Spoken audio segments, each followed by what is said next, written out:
Hello, good morning po. Hello, good morning from my place, sa aking kinaroroonan mga kapatid. Ngayon ay tatalakayin natin ang about sa exegesis. Ano nga po ba ang ibig sabihin ng exegesis mga kapatid? Sige, pag-aralan natin. Father God, ituro niyo po sa akin kung paano pagpapaliwanag ang aking sasabihin sa mga kapatiran. Naniniwala po ako na ito po ay napakagandang aralin na matutunan ng bawat isang mananampalataya. Holy Spirit, ikaw po ang sumama sa akin, ikaw po ang magpaliwanag para sa akin at sa mga makikinig. Amen. In Jesus' name, amen. Now, anong ba ang exegesis mga kapatid? Marami ang nagbabasa ng Bible, pero hindi lahat ay tama. Ang pagkaunawa nito, minsan ginagamit pa ang mga talata para suportahan ang maling paniniwala. Kaya mahalagang malaman ang tamang paraan ng pag-unawa sa banal na kasulatan, at dito pumapasok ang salitang exegesis. Ang exegesis ay hindi lang basta pagbasa.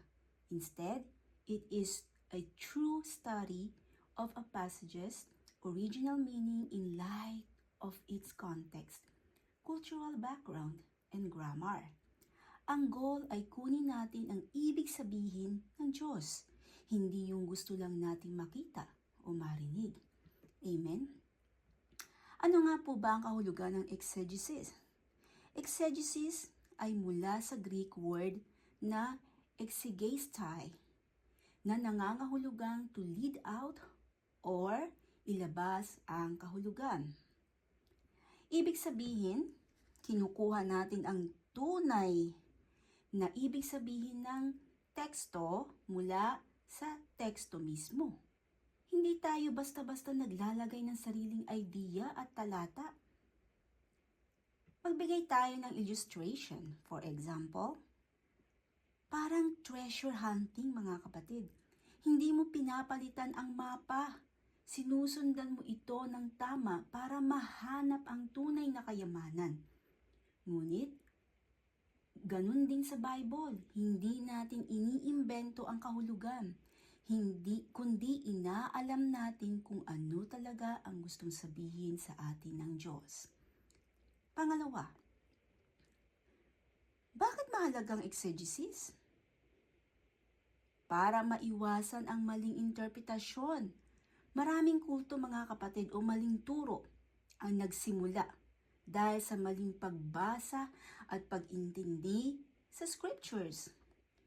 Bigyan ko kayo mga kapatid ng ilang mga examples na karaniwang ginagamit.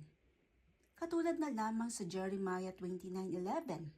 Ang sabi doon, "For I know the plans I have for you, declares the Lord, plans to prosper you and not to harm you." Maling gamit. Eto, pakinggan natin. Ginagamit ito para sabihin, yayaman ako. Magtatagumpay ako sa business kasi may magandang plano si Lord sa akin. Pero ano naman ang tamang exegesis mga kapatid? Makinig tayo. Ang talatang ito ay isinulat ni Prophet Jeremiah sa mga Israelites. Nasa exile sa Babylon, bilang paalala na kahit sila ay pinarusahan, may plano pa rin ng Diyos na ibalik sila sa kanilang bayan. Pero, after 70 years, ang plans to prosper you ay hindi personal na kayamanan, kundi ang pagtupad ng Diyos sa tipan niya sa bayan ng Israel. So ano ang makikita nating application dito? Ang Diyos ay tapat sa kanyang pangako, kahit sa gitna ng disiplina. Hindi ibig sabihin nito na lahat ng plano natin ay magiging successful, kundi ang plano niya ay laging mabuti at may eternal purpose. Now, basahin natin sa Matthew chapter 7 verse 1. Ang sabi doon, "Do not judge, or you too will be judged." Pakinggan natin ang maling gamit dito.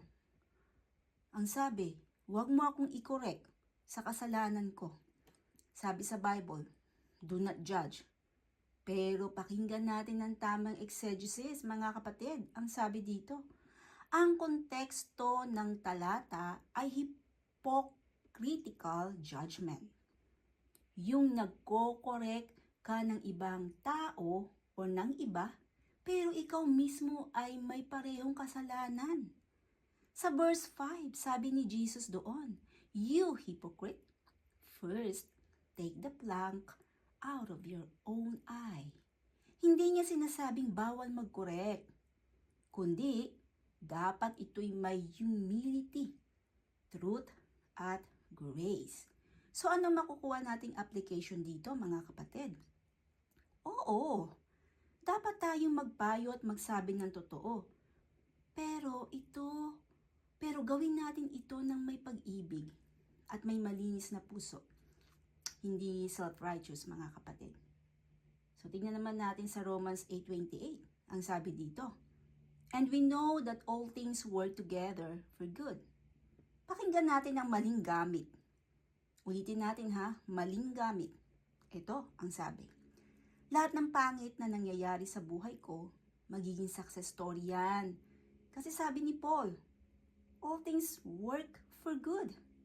Pero ito ang tamang exegesis. Sabi dito, ang good sa talatang ito ay hindi automatic na tagumpay or comfort, kundi ang pagiging mas katulad ni Kristo sa Romans chapter 8 verse 29.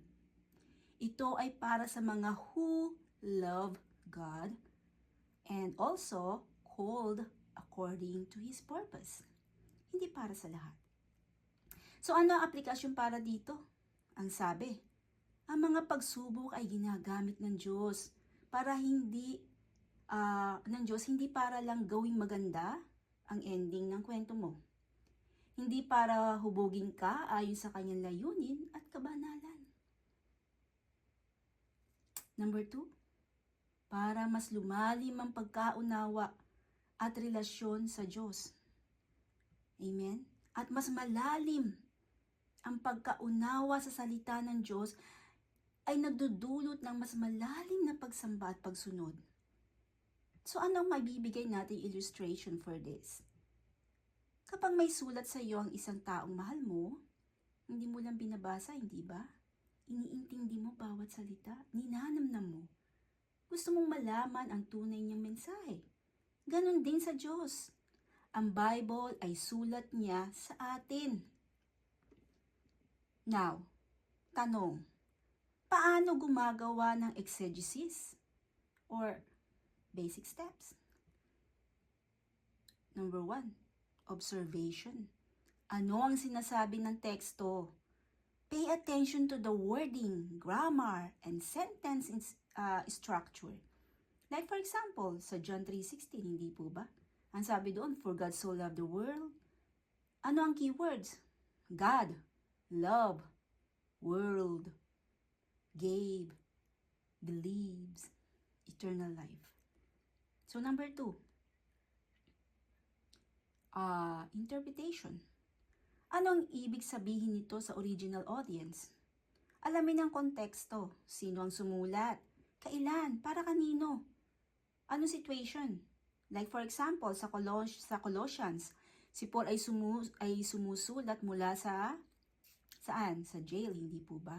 Upang palakasin ang mga Kristiyanong nalilito sa maling turo. Amen? And number 3, ano pa? Yung correlation. Paano ito konektado sa ibang bahagi ng Bible? Ang Bible ay may iisang tema, si Kristo. Gamitin ang ibang bahagi ng scripture para paliwanagin ang isang talata. So, ano ang application natin? Number 4 na po application. Anong ibig sabihin nito sa atin ngayon? Sa iyo ngayon, sa akin ngayon. Ang goal ng exegesis ay hindi lang kaalaman, kundi pagbabago ng buhay. So, ano maibibigay nating application? Number 1, basahin ang Bible ng may pag-iingat. Huwag bara-bara o hulaan ang kahulugan. gumamit ng context, dictionary, or commentaries, pero mag-iingat din po tayo sa mga commentaries, ha? At manalangin para sa guidance ng Holy Spirit. That is the best one because He's a good teacher. Number two application natin, maging responsible sa pagtuturo. Kung ikaw ay nagtuturo ng Bible study or sermon, mahalagang siguruhin na ang itinuturo natin ay ayon sa tamang exegesis, hindi lamang sa opinion mo. Amen? And number 3, hayaan ang salita ng Diyos ang magbago sa iyo, ang magbago sa atin. Hindi lang para sa ulo ang exegesis, no po? Kundi para sa puso at paa. Ang tamang pagkaunawa ng salita ay dapat magdala sa pagsunod or magdala ng pagsunod. Amen? So, tapos na tayo sa application. Dumako naman tayo sa conclusion. Ang exegesis ay hindi lang para sa mga pastor or scholars, mga kapatid. Ito'y para sa bawat Kristiyano na gustong lumalim sa pananampalataya.